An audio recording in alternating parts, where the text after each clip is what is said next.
Hello, good evening. Alan here with our final week on the subject of the spiritual teacher in discovering Buddhism. Good to be with you. Hope you're well. Hope you're warm. Just to explain, I actually just put my address there, just in case there's people who watch who haven't actually come to the class before we had the lockdown, and want to join the group, and want to be part of it, and also get the handouts that go with the readings and so on that go with the module. So that's for anyone who's new and wants to join the mailing list, so to speak, because we're starting a new module, a new subject next week, death and dying, I think it is. It'll be very topical in the corona period.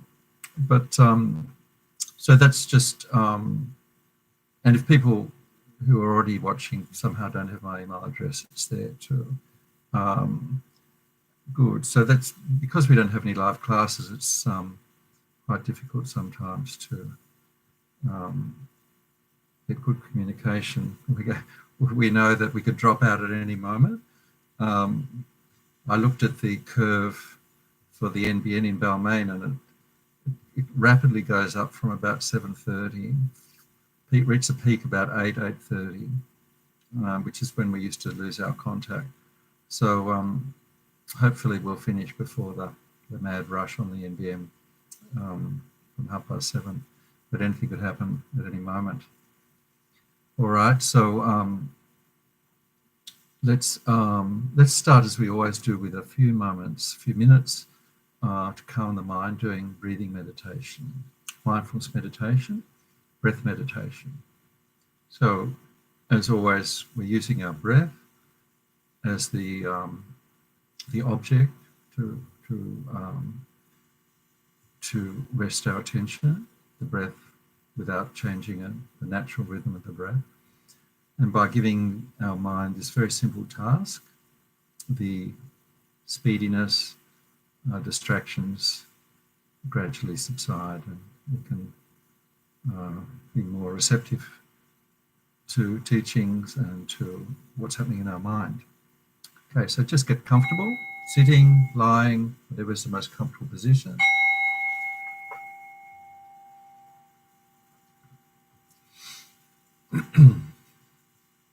Bringing our attention inwards, our inner world now, our physical inner world, making sure our body is evenly balanced on our chair or floor, shoulders relaxed,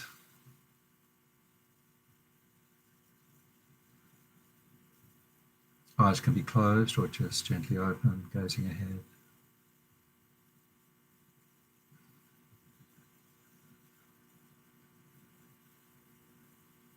Checking the muscles around the face and the eyes, and softening them, the shoulders, the neck and the head. We use our out-breath to breathe out any tension we find in the body.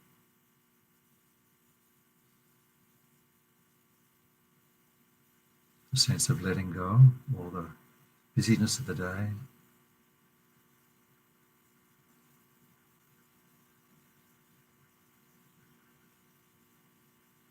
Letting go the physical and mental tension of the day.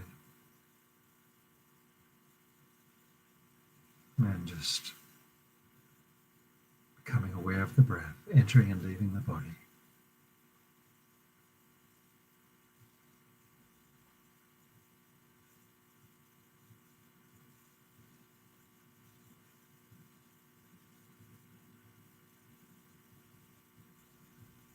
You can focus at the nostrils, feeling the air entering and leaving the body at the nostrils.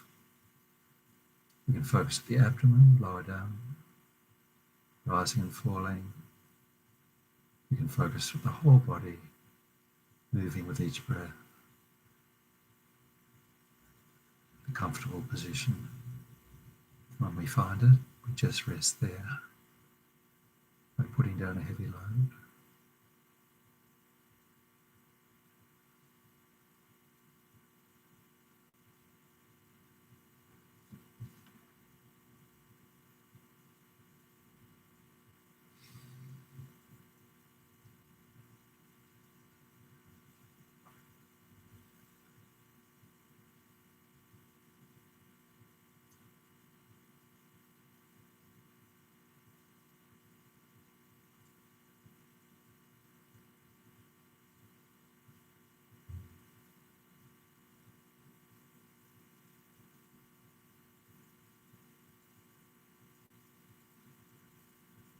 While we're using the breath as our object, part of the mind is just checking, like monitoring how much are we on the breath. Have we wandered off? The mind can be distracted quite easily. And when it happens, we just let it go. Notice that distraction. Be glad we noticed. Come back to the breath very patiently, again and again. Staying with the breath.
Okay, just relax.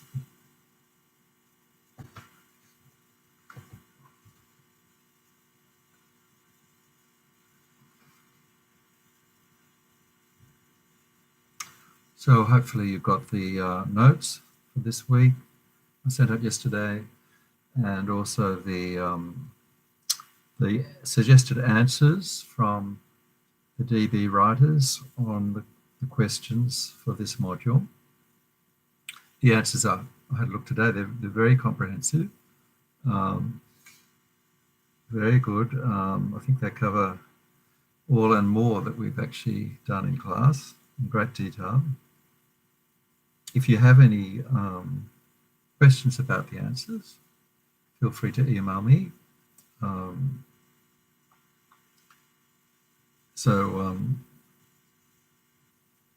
Especially, well, it's a difficult, as I said, it's a complex subject, and so it's hard to teach without any interaction, question answer. Feel free to raise any difficult things by email before we finish Anytime this week's fine, before we start the new module next week. I thought about having retreat day. It's just too difficult, really, having retreat day online. I think there's problems with timing, problems with the NBN connection, also problems with, we need probably to use Zoom, because YouTube doesn't allow interaction. So for this module, we'll just leave it, and hopefully in time we'll be able to get back to face-to-face classes with retreat days where we can do some actual meditation. We haven't actually got to the end of a class yet in this module. Last week we came close, and we nearly did the meditation on the need for a spiritual teacher, which I've still got there ready to do tonight if we manage to get to the whole class hour and a half before we lose contact, before the connection drops out. So hopefully we'll get to that. But anyway, those answers should be of some help, hopefully. And the other thing I'd mentioned in the notes is Robert Thurman's talk. And I gave you the web link. He gave an excellent talk on and teacher and what happens when there's an abusive situation. So I found that very useful. That Bob Thurman is very well-respected writer, teacher of Buddhism, set up Tibet House in New York and gives regular teachings online. So hope that's of some help. Also tonight we'll have a look at the issue of Soggyrinpoche, and I sent you the press release. Was published in the Sydney Morning Herald by David Lesser in 2017 when the Soggyrinpoche scandal was all over the Saturday papers. So it's quite an interesting article. I think it's quite well written, well balanced. So we'll have a look at that. Just looking at last week, looking at that idea of the kindness of the Guru and that idea that the Guru is even more kind than all the Buddhas, which seems quite outrageous at first, but then when we think about this importance of the Guru making a connection with us, we didn't manage to get enlightened between now and when the Buddha appeared on earth 2,500 years ago. So if we manage to have a qualified Buddhist teacher to make a connection with that qualified teacher, it's a bit like the analogy of the magnifying glass. All the Buddha's blessings are constantly raining down on all of us, but what the teacher's connection does with us is like focusing those rays and causing the spark of connection, devotion, the spark in our hearts, that lens, the lens of the teacher. The Buddhas can be there all the time, but our minds, being unenlightened mind, don't see them and just can't make that connection. So that's important. And then the idea of seeing the teacher as a Buddha, which is a very high teaching, and we really don't need to see the teacher in that way unless we're at the tantric level doing tantric teaching. This is being emphasized by His Holiness the Dalai Lama. But once we do get to that, taken the highest yoga tantra initiation, that seeing the Guru as Buddha is an essential part to make progress in that tantric practice. Of course, the teacher is still human, and we need to have the teacher in, even if the human is a Buddha, even if Buddhas were walking around on earth, I'm sure they are, in human form, our minds will just see them as human beings because of our obscurations. There are exceptions, of course. People with very high realization will be able to see the Buddhas, even if they're not in human form. They're the great teachers. And then the idea of service, what service, how to serve the teacher, and basically those three things of serving by doing the practice, being the main one, by doing practicing what the guru teaches, practicing what the teacher teaches is the best form of service, because what we're doing is putting into practice what he wants us to do, what he wants us to become enlightened, and we're complying by making progress along the path to enlightenment. So that's the best form of service. The other is to offer gifts or offerings, like making offerings to a fund that will help the teachers spread the Dharma, perhaps set up centres, perhaps set up places for to benefit beings such as hospitals, schools, and so on.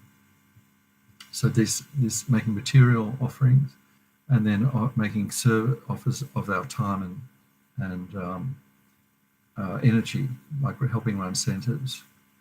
I remember, I think it was Lamiyashis said that if you're a director of a centre, it's probably the equivalent of doing a 3-year retreat because of the amount of merit, the amount of service that you're offering to the teacher. Because just being a director of a centre attracts so many obstacles and so much criticism. I certainly can see it. I haven't had the honour to be a director of a centre, but many of my close friends have been directors, and it's a very difficult job.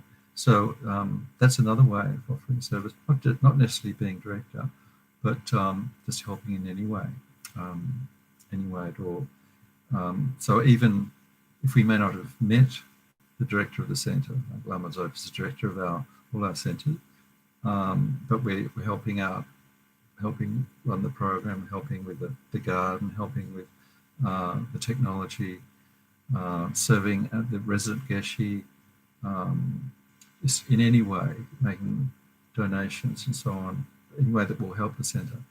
These are all actually serving the teacher, the person who's actually set up the centre. Even if there's no formal guru-disciple relationship, we're creating incredibly positive, good karma and merit in our minds by doing that. We're furthering the vision of the teacher behind the centre. So that's a little bit about last week. So this week, behaviour of the student towards spiritual mentors, which is what we actually started on this last week. I've just mentioned some of those ways of behaving. So reflecting on the kindness. So just a bit more on that, following the teachings. So His Holiness says that, to be more specific, serving the teacher in Dharma means training our mind in the 3 higher trainings. So if you remember, if you've done some other modules, 3 higher trainings are ethics, not harming, where we can, helping other beings, concentration, focusing the mind and calming the mind, and wisdom, having some interest in or studying the idea that nothing exists inherently, wisdom realizing emptiness, ethics, concentration, wisdom. So those 3 higher trainings are part of our education for practicing Buddhism. The 6 perfections, if we're moving into the Mahayana field, as our centres are, where there are Mahayana centres. The eye is a Mahayana centre. So the 6 perfections includes the 3 hard trainings, but also the idea of compassion. Mahayana emphasise the idea of compassion for all beings. And then also Tantra. So 3 hard trainings, 6 perfections, and Tantra, science says, really is what our serving the guru in Dharma means, serving a teacher, our behaviour. So we might be just at the beginning. We might be just at the idea of remember the idea that the teacher as the learned professor. We might be just taking teachings at that level, respecting the knowledge of the teacher, and getting information, so that we're just exploring this world of Buddhism, and then maybe we could progress to looking for a teacher, or changing the idea of the teacher suddenly being our guru. It's not like that. As Alex Person said, it's a gradual process. So we could have many different teachers through our Buddhist life, and one may eventually become our main teacher. And the others still are very useful. We still may have teachers who give us information or teach us meditation. There's different levels of teachers. The technician teaching is single pointed meditation. Could be still part of our teaching, our education.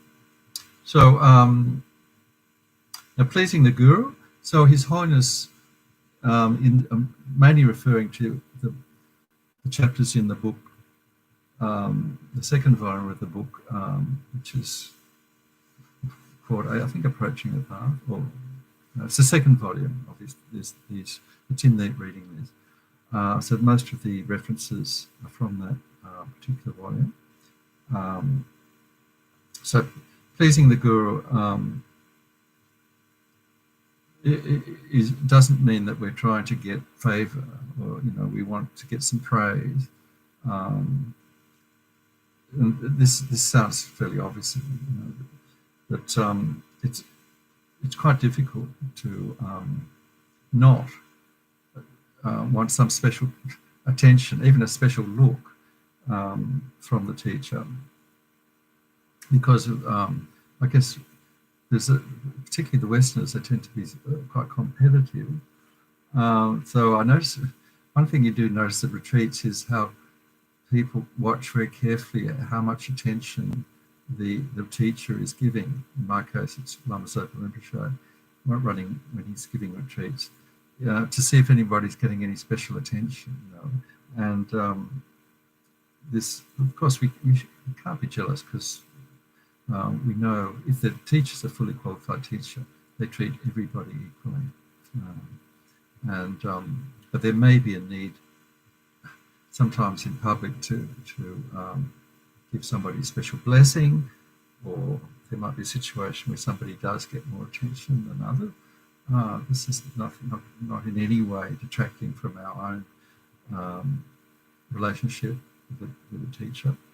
But it's interesting to sort of watch the mind, if the guru or the teacher, our main teacher, is there, to see whether we have any jealousy or any competitiveness, or wanting that special blessing, special look. It's just part of not being enlightened, I suppose. So, so this, the other good thing, Alex Berzon's article, remember I sent you, I think in the first or second, might have been the first week, a series of articles by Alex Berzon, who's written a whole book on the spiritual teacher, called relating to the spiritual teacher. But these are just extracts from his book. So Alex Berzon has very practical advice, just to a few points from page 9 of that handout. He says these are empirical facts about spiritual student-teacher relationships in the West. Quite interesting. A few of them are almost all spiritual seekers, that is, we students, progress through stages along the spiritual path. Stages, of course. Remember that we haven't grown up in a monastery, so Westerners come to Buddhism usually probably after our formal education, when we're probably quite a bit older, and we might study with several teachers. We might have travelled and we might have seen different traditions, Theravada traditions in Thailand, different teachers in India, and so on. And so we might, I think particularly myself, over years, built up different relationships with different teachers, because it's all part of this looking, exploring, and also the fact that we're not in a controlled environment. We are in a city where teachers come and go. We might have a centre with a geshe who's giving regular good teaching, and then we also might have visiting teachers coming, sometimes usually from different traditions, perhaps from different centres, and so we have a whole range of different teachers, different traditions, teaching at different levels. So this is part of our experiences as Westerners. So the type of relationship between a specific seeker, he calls them, and a specific teacher depends on the spiritual level of each. So one thing that Lama Zopa said in one of his teachings this week is, depending on the student and the teacher, who's higher in their minds, in their realizations, will determine which one's blessing the other. So it is possible, that if the student meets a teacher who may not have so many realizations as the student, then the student will be blessing the teacher. But probably more commonly, the teacher will have more realizations and be blessing the student. So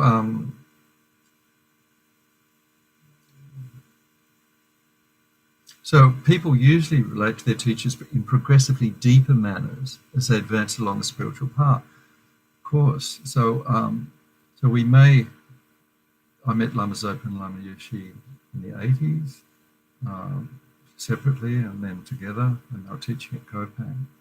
And it was a gradual, Lamiyashi, very powerful personality, so there was kind of a hit, a kind of a sensation when I met Lamiyashi, particularly meeting him face to face and getting some blessings from him. But still, it's certainly that idea of, I had no concept of what a spiritual teacher was. I just liked him. I thought he was an incredibly good person, like no other person, like a superhuman the likes of which I've never met. I remember my phrase was, this is like the best parts of all the good things I've seen in human beings in one human being. All the best bits of everyone I've ever met in one human being. So then still, I was, that was just one meeting, and then later on met Lama Zopa. I could actually see that they were teaching together, different ways, but the same thing. And very gradually, I sort of became more and more convinced that this is great. These are real teachers. These are qualified teachers. And so the relationship just deepened and deepened. Lamiyashi passed away, of course, and so I could easily transfer my devotion to Lama Zopa. But it was slow. And because I'm a skeptic, probably, and didn't take highest Yoga Tantra initiation for many years after I'd met both Lamiyashis and Lama Zopa. And I was a bit scared of commitments, not being able to keep commitment. So Alex Burson is right that the type of people do, I think, particularly Westerners, progress deep. The relationship progresses deeper as they advance along the spiritual path. So it sounds very obvious, but it's something that is good to keep in mind, that if we keep practicing, keep seeing the qualities in our teacher or teachers, then the mind gradually becomes stronger. The relationship becomes stronger, even though physically we're not in contact, really physically, very often, hardly ever. So the other thing is the idea of electronic communication. Lama Lopa and Lamiyashis used to have to deal only with people, personal meetings, personal appointment, and by letters. Remember, we used to write letters to our Lama, snail mail. There's no internet, no electronic communication. So now with the internet, electronic communication, we can actually communicate quicker and get more teachings, particularly now, the pandemic. It's the only way we can get teachings, really, from afar. We can still, even from our centre, most centres are closed. So luckily we have this way of communicating. And His Holiness the Dalai Lama has given more than blessings, he's giving transmissions of teachings and of mantras by his internet classes, internet teaching. So this is more and more probably the norm, but it's still good to be open to the idea of having a real teacher that we have some occasional one-to-one contact with, even in or group contact with, at least, by going to retreats and teachings and so on. Hopefully it will happen in the future when the pandemic passes. So what got me onto that? I think we should probably maybe move to, so pleasing the Guru is the Guru doesn't need anything materially, but the Guru's projects might need things. So we can give our, if we have material offerings that we can give that. But we shouldn't give these with the idea of getting some sort of special attention back. So, so let's look at the next one, these difficulties that come up. And so I've used a lot of His Holiness's teachings on this, or from the book. So he points out that even in Tibet there were problems sometimes with teachers abusing their status to gain or offerings, respect, or sex, according to quoting word for word there, and all traditions has happened, not just Tibetan. So he says this is against the Dharma, harms the teacher, and harms the other person, the student, and the Dharma. So three things: it harms the teacher, the student, and the Dharma. So he said this in the West has happened mainly because the being new, Tibetan Buddhism being new to Western, or not just to the West, but some Eastern countries as well. The teachers have gone to teaching centres just based on connection, say, of meeting in India, and then the student makes a connection, invites the teacher to set up a centre to come to the country that the student is in, and it doesn't. Originally, there was no formal control. So no central organisation that affirms the teacher's ability to be a teacher in the West. So this, I point out that in the notes that FPMT, the organisation that runs our centres, including our own institute, definitely does control who can teach, ordained people that can teach. Lama Zopa approves. So, but in the past, it's true that when the organisation structures were very simple or non-existent, less teachers, so less choice from the student. The student also not familiar with an exotic teacher in robes coming to teach something they've never heard about before. So not skilled in evaluating the teacher's knowledge or qualities. So His Holiness says, with education over time, both teachers and students will learn about the different cultures, different ways to behave, and so on. So this is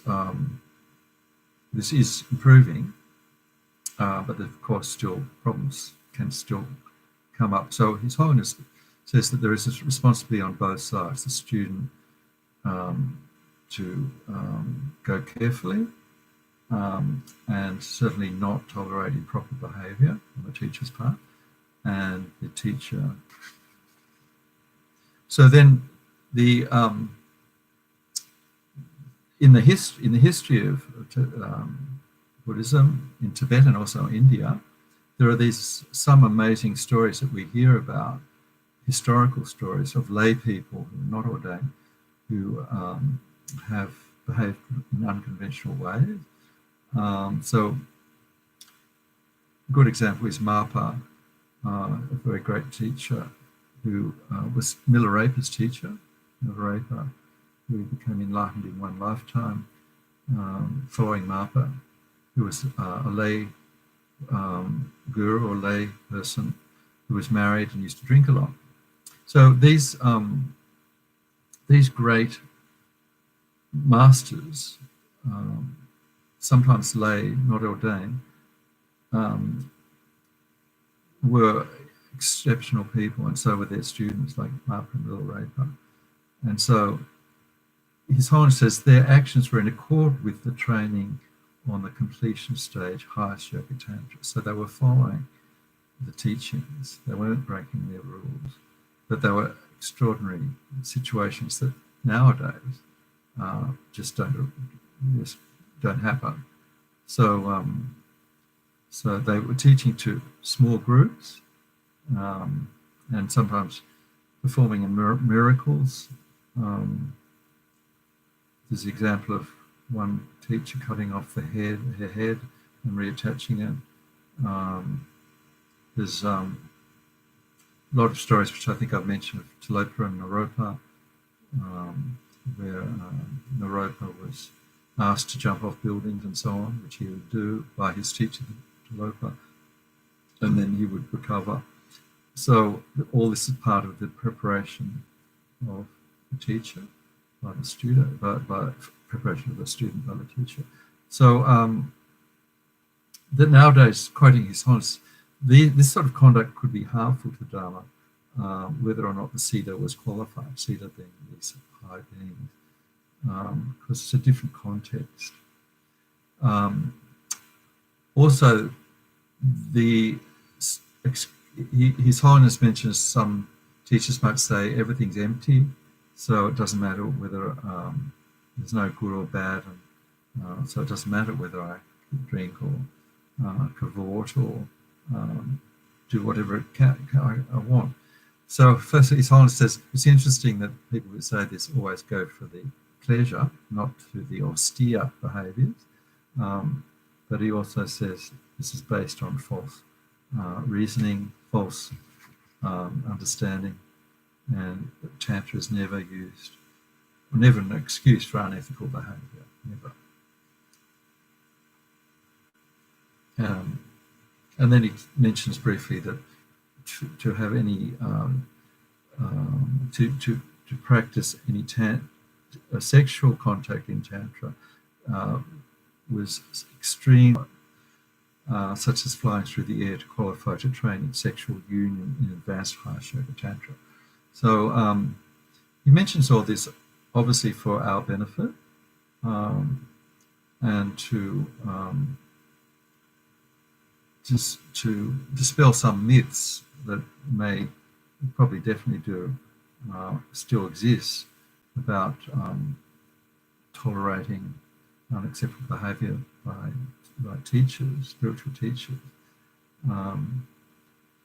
So he says there are statements in the teachings such as seeing all actions of your spiritual teacher as perfect and following your teacher's instructions exactly with complete devotion. He says these do apply whether students and teachers are in perfect relationship when both of them satisfy the qualifications for teacher and student. So, and he mentions Tilopa and Naropa. Oh no, he doesn't actually. I mentioned that. So these are, but following in that way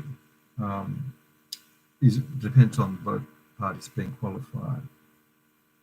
So he says, if you as a depends on both parties being qualified. So he says, if you as a student discover your spiritual teacher engaged in questionable behaviour, you stop attending the teaching, but avoid disrespect and antipathy. So he says maintain a neutral attitude, and you can just leave the relationship, but don't denounce the person. So this is what's stressed all the way through His Holiness's teaching, teachings by other teachers. If we have problem, leave the relationship, but don't express anger or feel anger if we can possibly avoid it. So if the person has benefited that student in the past, acknowledge that in our mind and appreciate that, even though now the relationship is finished. So it's possible to create a distance, but for our own benefit, not to have any antipathy and dwell on the negative actions. So this is, His Holiness emphasised this again and again, and it's also, I think, implied in some of the reactions that some of the lamas have to the soggyrinpoche case. If we can, there is a correct way of leaving the relationship and dealing with it in our minds. So, so also I've got some Connie Miller's transcript in her teaching, and she and all the teachers and teaching allow us to say that if we can't fulfill the advice, we can say so. If our teacher gives us advice that we feel we can't fulfill or we don't want to fulfill, we can actually respectfully tell the teacher that we can't actually do that. And that's not against the relationship or against teachings. So another point is, if we do ask questions or advice, we have more than one teacher, we should not ask the same question to each teacher and sort of weigh up each answer. That's said to be very disrespectful.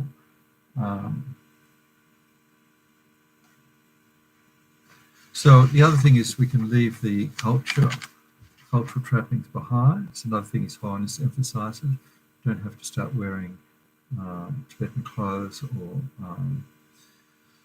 adopting the way, the behaviour or the personality of the teacher. Although sometimes if students are very close to a teacher, they might take adopt some of the mannerisms of the teacher, and maybe some of the quirky speech patterns of the teacher. Lamiyashi had a very unusual way of dealing with English. Have stuck with the students, and they sometimes will say there's things that Lamiyashi says in the same way. I don't think it's at all disrespectful. It shows devotion, actually, that they are finding that this way of expressing things, even though it's broken English, is the most powerful because it came from their teacher's mouth. They're probably their root guru's own words. So let's look at the recommended steps if we have a problem with our teacher, from Connie Miller. Connie Miller is a very experienced nun who wrote this transcript you have. So she recommends this step-by-step approach if we have a situation where we can't follow the teacher, there's some unusual behaviour, something that we feel is wrong. She says the first thing is to step back and create space. And remember that we are Buddhists, which means we've taken refuge. I'm not saying you have, but usually if the person has a spiritual teacher, a guru, they would have taken refuge in the Buddha Dhamma Sangha, which is still in their hearts and mind. We need to remind ourselves that we actually saw the value of the actual teachings. We saw the Buddha as the teacher of these teachings and respected him. And we also saw Sangha, people who are embodying the teachings, may not be our teacher, but other examples of the teachings in practice personified by these ordained or non-ordained followers of the word. So the Buddha Dhamma Sangha we have taken refuge in. We need to remind ourselves of that. And also remind ourselves as a student, we need these qualities of interest in, we need an open mind. That's the first thing, remember, just to see what's right and wrong, and to be able to see whether that teaching from that teacher is correct. His students, talking to students, watching over time, months, years, of the behaviour of the teacher, commitment, and to actually put some energy into teaching. So that they still apply. Remember that. So then setbacks happen. She uses the analogy of lancing the boil, this making sure that we actually look at the pain disturbing. So then secondly, look at how much is coming from the side of me as a student and how much is coming from the teacher.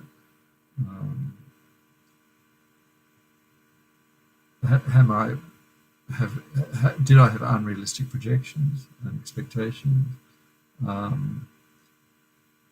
And the other one is whatever reaction I'm having, is it actually helping me or harming me? So this is really basically the basis of His Holiness' advice to not actually disturb our minds by getting angry or feeling resentful, but just leaving the situation if we feel we need to. So this is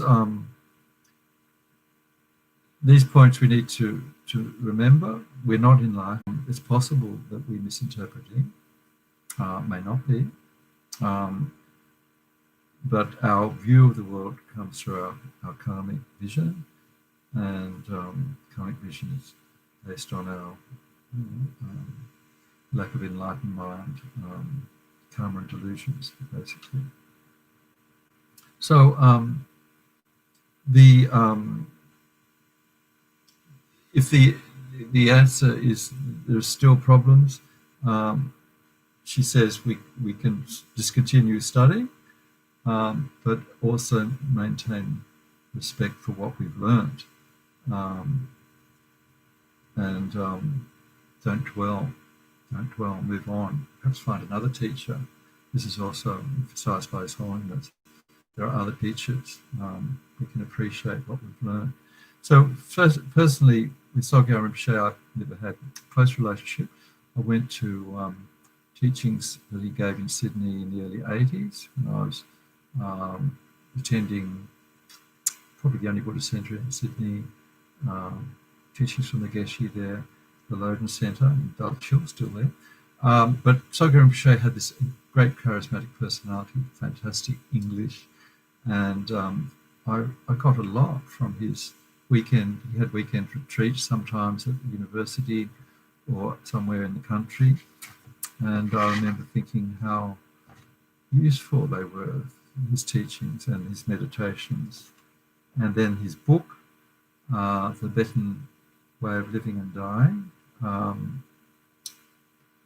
came out in the 90s, probably early 90s, I think. That was fantastic help because there was no written books on death and dying at the time, no Tibetan Buddhist books. So I must say, mainly through the books and those weekend retreats.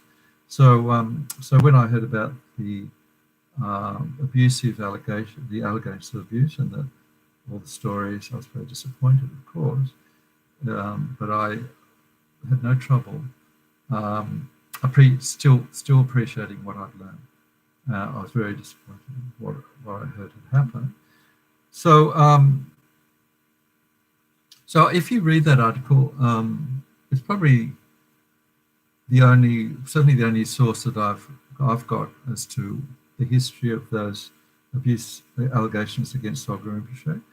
The letter was written by 8 of his students and publicised, very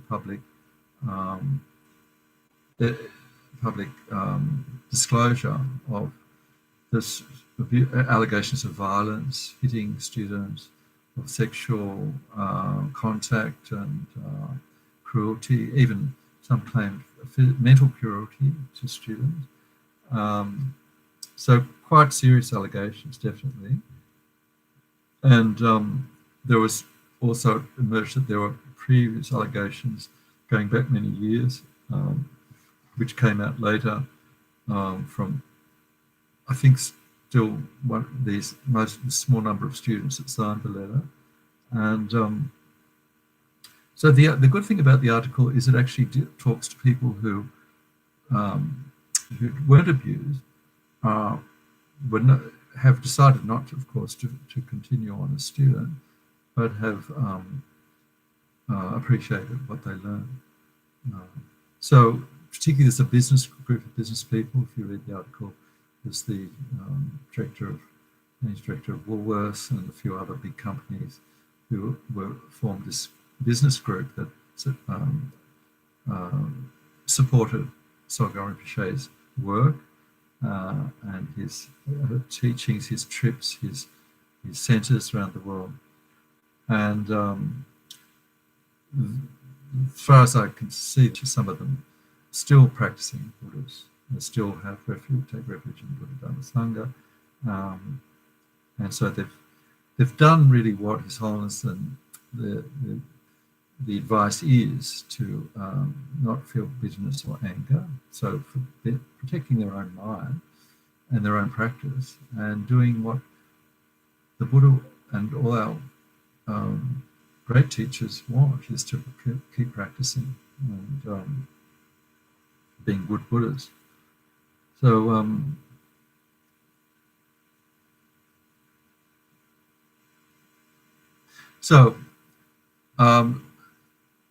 that we could probably talk more about that. Personally, I've had no experience of difficulty with a teacher myself. I've had only good experiences of teachers. And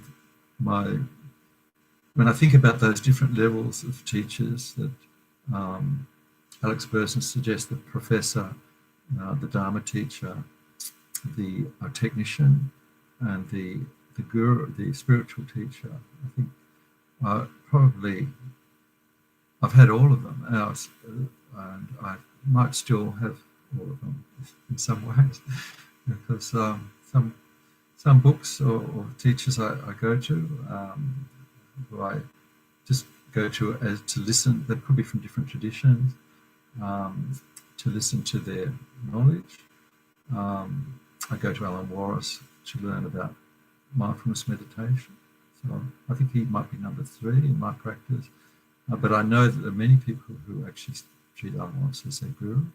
But I see him as this excellent technician teaching mindfulness meditation. So it's a very personal thing how each student relates to each teacher in their own special way, in their own different level, and it's according to our own karma and that interrelationship of teacher and student. So I also included some good notes that Venerable Choki, who taught this class before me, taught DB, now still teaching DB up in Genresi. So she's got really good notes there, ranging on the idea of Western Buddhist teachers, Western teachers, both ordained and unordained, and different cultural norms. One interesting thing is the idea of public scolding, which in Tibet apparently was quite common with monasteries for a bad student, bad monk, I suppose, being chastised by the teacher, and sometimes even given a hit. They had these if you went to sleep while you were supposed to be in the saying sadhanas, they had these, I think they're called dop-dops, these like police who are actually monks, but they used to go down and hit the student who was dozing off or not paying attention with these big sticks. So this is a different tradition. So this sort of thing, of course, wouldn't be tolerated in the West, even in schools, if you don't hit the student.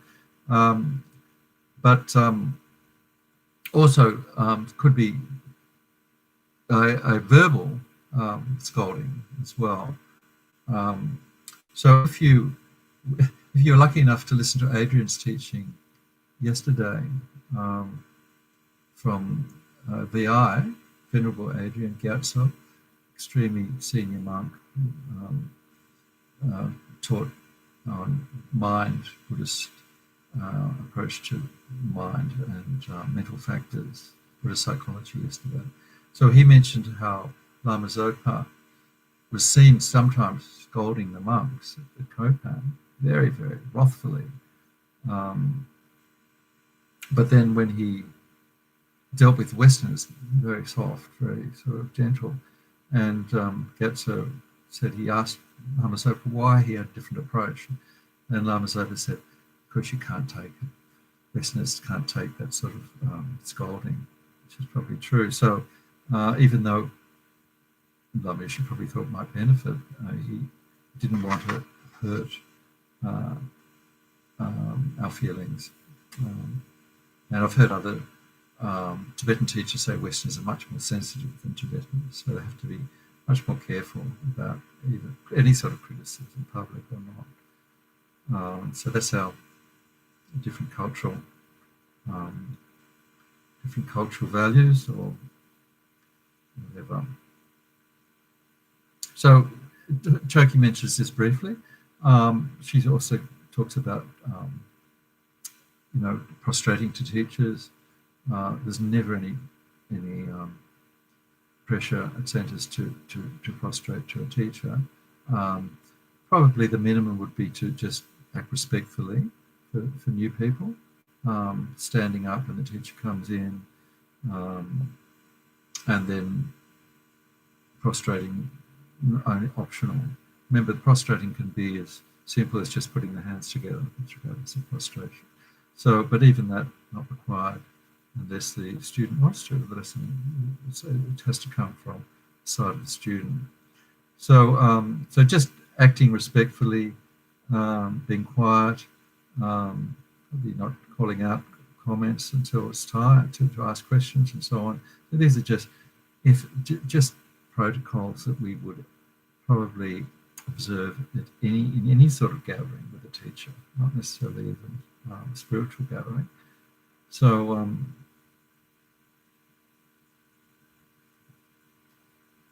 so this is sort of minimal standards of respect. Sincere expression of respect needs to arise naturally, just quoting Choki. This takes time.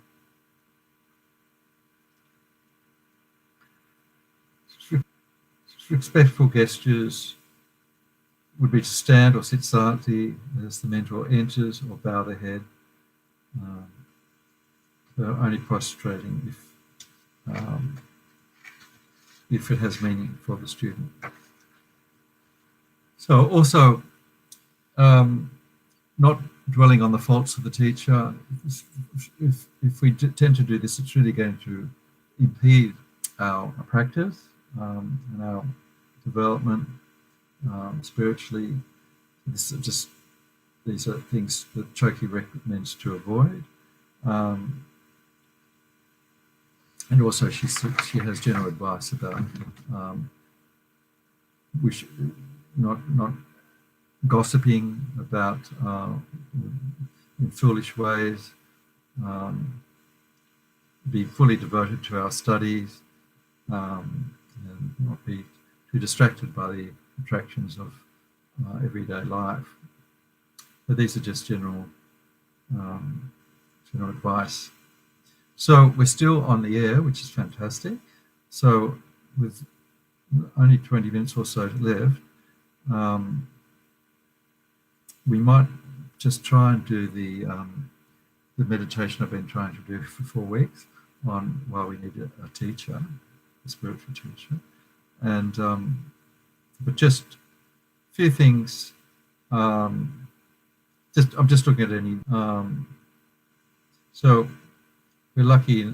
Before the pandemic, we have had so many wonderful teachers, not just mainly from the Tibetan tradition, but different schools of Tibetan tradition. But His Holiness always has monks. When he used to teach in Sydney, when he actually came, he would always invite the Vietnamese Sangha community to say prayers at the beginning of his teaching, and perhaps other Thai and other traditions as well. So she points out that the Sangha and some lay people, which take certain commitments, you take vows not to criticize other traditions, to be open to other traditions. Very important.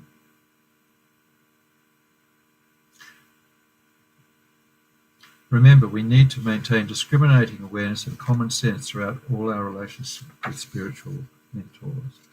Good final advice from Choki. All right, so love to have question and answer, but not possible in the present medium. So while we're still connected, let's do this very basic but important practice on why we need a spiritual guide. So this is meditation number 1 in the transcript by Connie Miller of her teaching. So what the meditation is aimed at is to appreciate how teachers in general are important in our lives, parents, school teachers, special people who've guided us through difficult times. Then thinking that how kind these people are, developing a strong sense of appreciation and gratitude, just think of specific examples. If you've been lucky enough to have a really good friend, relative, teacher who's helped, or more than one, helped us when we in our youth, childhood, or later. And then next we think of the spiritual situation. So if we appreciate the need for a guide through the life of non-spiritual life, just staying on earth and surviving in the world, how much more important it is to have a spiritual teacher when we're on a journey to liberation and enlightenment, when we're looking to something to lead us out of all our difficulties, our suffering, lead us out of samsara and bring us to full enlightenment. But this is territory we've never been in before, and we need a guide, someone who's actually been along the path and experienced that and successfully navigated their way out of samsara. So, so this the third step. Fourth step is thinking that we will actually find a guide, appreciating the need for it, and in generating the thought that a Mahayana spiritual guide, if we're in the Mahayana tradition, would be of incredible benefit to our practice. And thinking some of the qualities of that guide, I've just mentioned some of them because we won't have time for all of the 10, and then develop some enthusiasm that we will find a qualified spiritual guide through opening our hearts and by karma ripening and meeting a teacher that we've been looking for. And feel confidence and joy of finding, setting the mind, preparing the mind for meeting a spiritual friend in the future. That's basically it. Quite simple. I'll quote some of the actual words of Connie as we go along. So let's, before we get cut off, which I shouldn't even mention, let's just do this simple practice.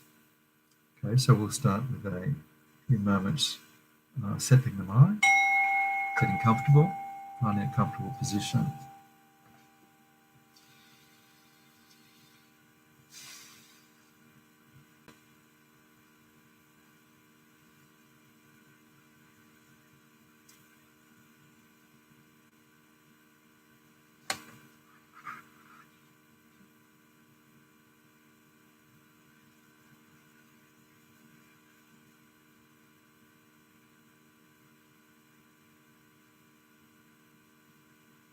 So, motivation for this practice on contemplating why we need a spiritual guide, why we need a spiritual teacher.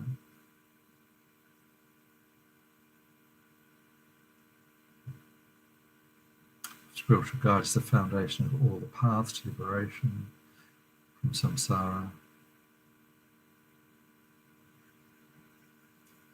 to enlightenment. It's essential to achieve these states of liberation and enlightenment. We're doing our meditation not just for our own well-being,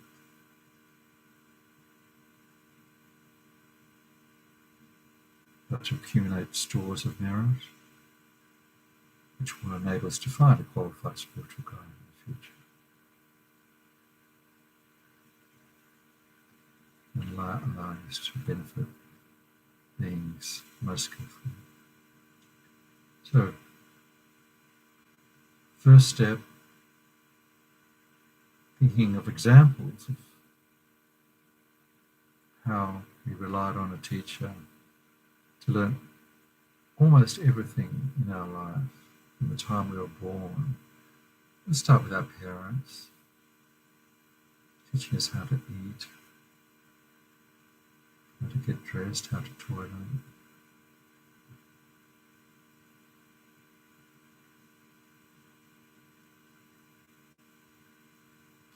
behave.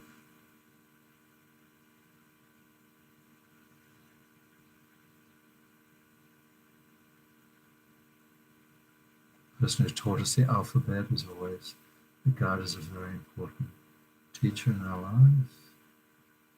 Maybe we can remember a person who taught us the alphabet, and if we have fond memories of that person.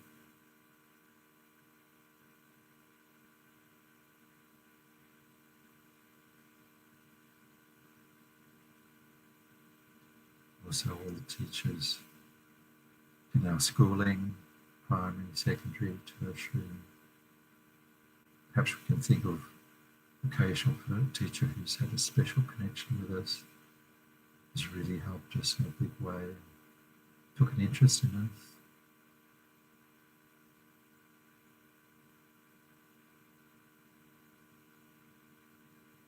Perhaps in our sporting life, somebody has given us encouragement. Perhaps a relative taking special interest.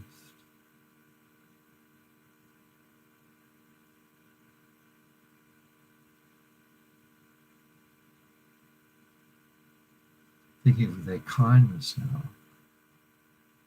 what benefit we gain from their efforts and their good qualities. What good examples they were.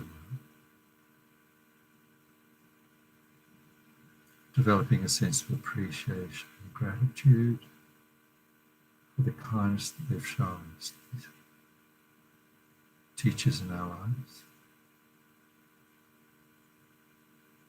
teachers in our secular life.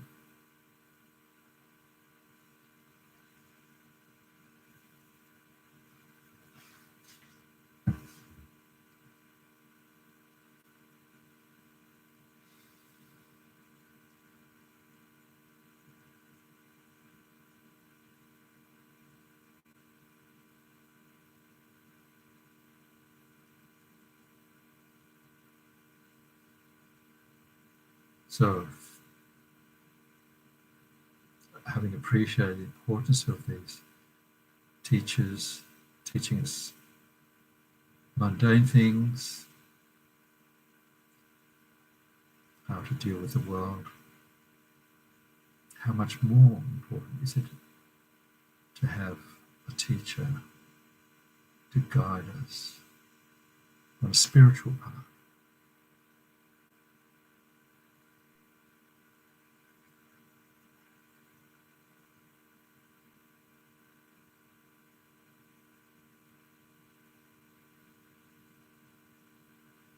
Journey out of our own suffering forever.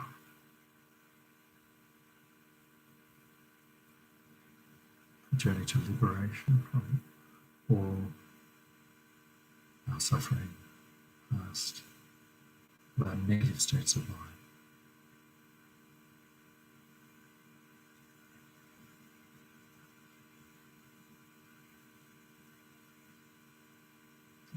We need a guide who has experience, who's already gone before us along the Dharma path, who knows more than we do.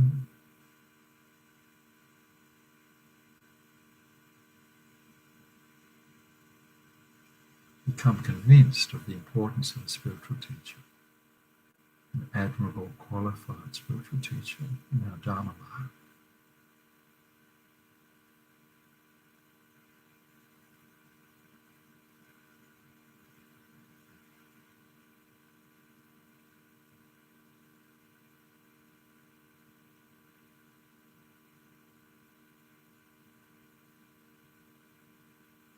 So then we just contemplate the kind of spiritual teacher that we would like to find. Some of the qualities of a Mahayana spiritual guide.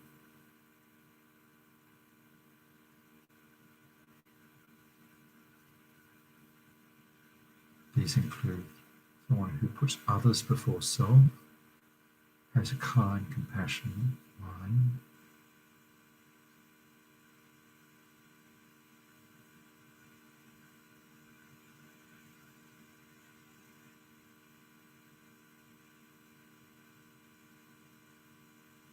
someone who is free of worldly concerns, free of preoccupation with mundane life, the superficial attractions of this life.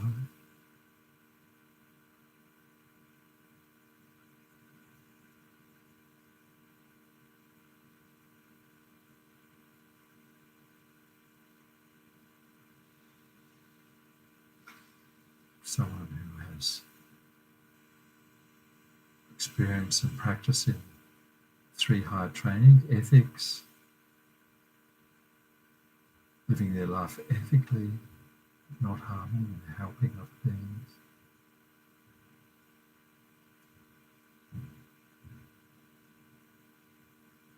Has some stability of mind, has concentration, has calmed the mind.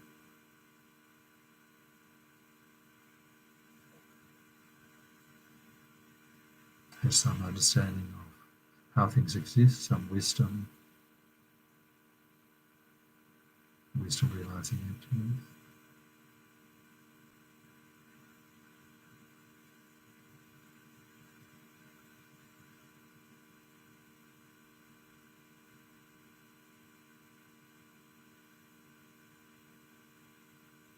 Contemplating as a student what we need: open-mindedness, honest,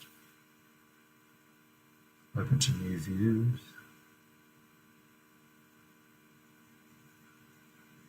new ideas,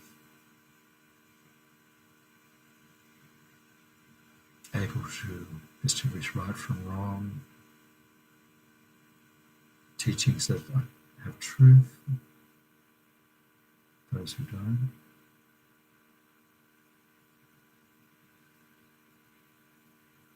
Knowing what's beneficial and what's not.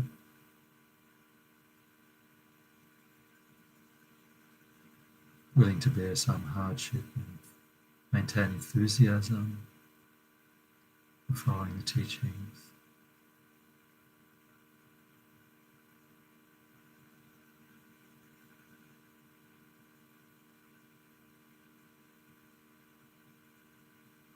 So then finally generating in our hearts and minds enthusiastic wish to find a qualified spiritual guide.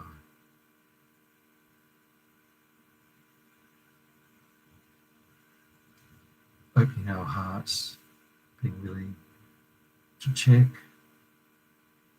to scrutinize, to evaluate, no matter how long it takes.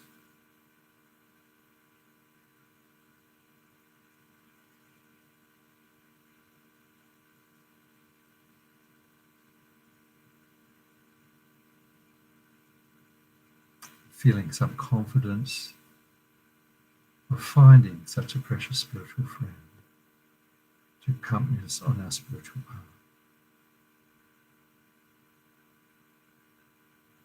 Contemplate strongly this wish, this confidence that we will find such a guide.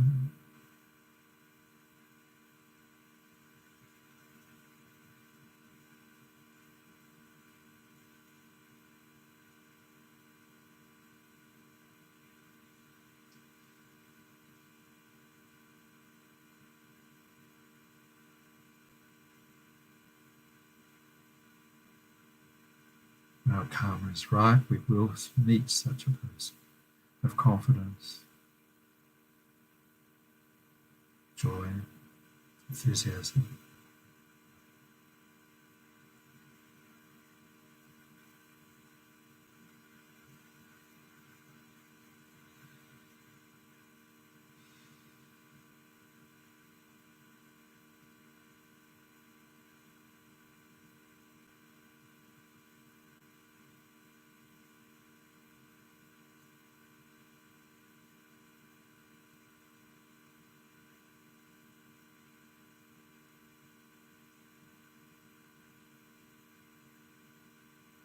And then finally, we can dedicate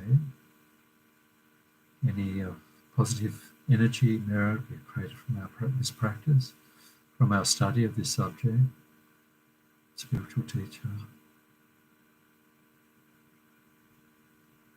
From those merits, may I and all sentient beings find a perfectly qualified spiritual guide.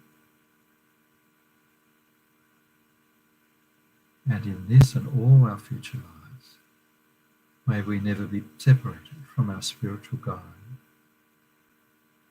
or from the pure Dharma teaching.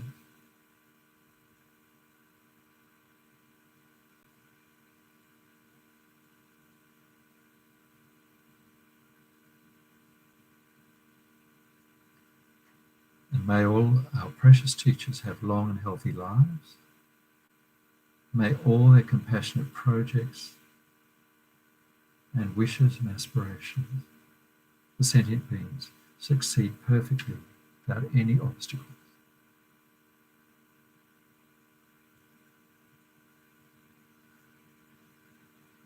Dedicating to that.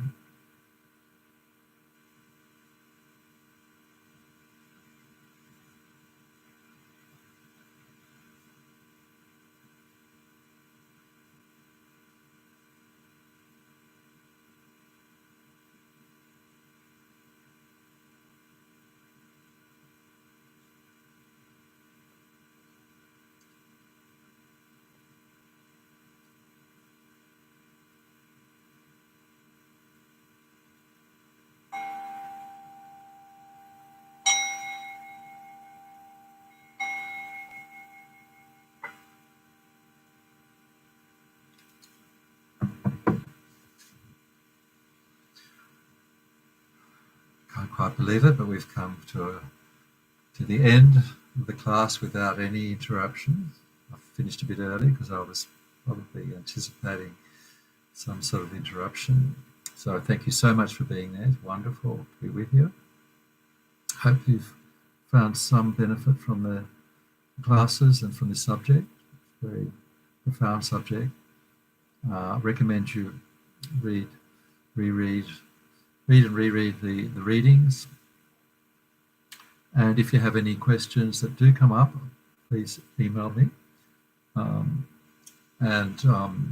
people who are new, and if you'd like.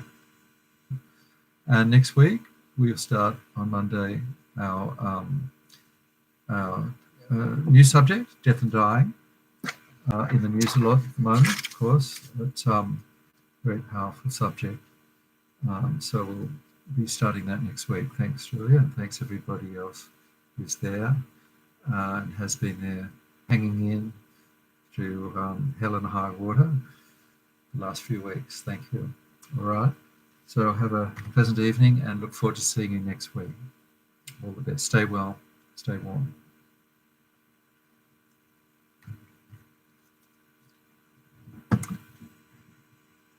And goodbye.